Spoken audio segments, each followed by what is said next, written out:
Does loop unrolling speed up JavaScript for loops? Imagine trying to finish a task faster by doing the same thing over and over. Now, what if you could do multiple steps at once? That's kind of what loop unrolling tries to do. Loop unrolling is a trick where you copy the code inside a loop several times. Instead of running the loop once for each item, you do several items in one go. This means fewer times you check if the loop should keep going and fewer times you increase the counter. The idea is to cut down on the small tasks that happen every time the loop runs.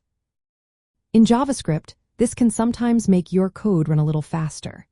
If you have a big array and you want to process every item, unrolling the loop can reduce the number of times your engine has to check the loop condition or update the counter. For example, instead of adding 1 to the counter each time, you might add for and handle for items in one loop cycle. But here is the catch. Modern JavaScript engines like V8 or SpiderMonkey already do a lot of smart work to make loops run faster.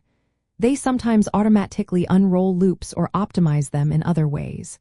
So, doing it manually might not give you much of a boost. Sometimes it can even slow things down if your code gets longer or more complicated. Another thing to think about is how your code looks. When you unroll loops, the code gets bigger and harder to read. If you are working on a simple website or app, the tiny speed boost might not be worth losing clarity. Plus, in JavaScript, how the engine handles memory and cache is different from lower-level languages. Unrolling might not have the same benefits because JavaScript hides those details from you. Loop unrolling works best when each operation inside the loop does not depend on others. If the tasks are independent, you could even run some of them at the same time. But in most web development, the gains are small.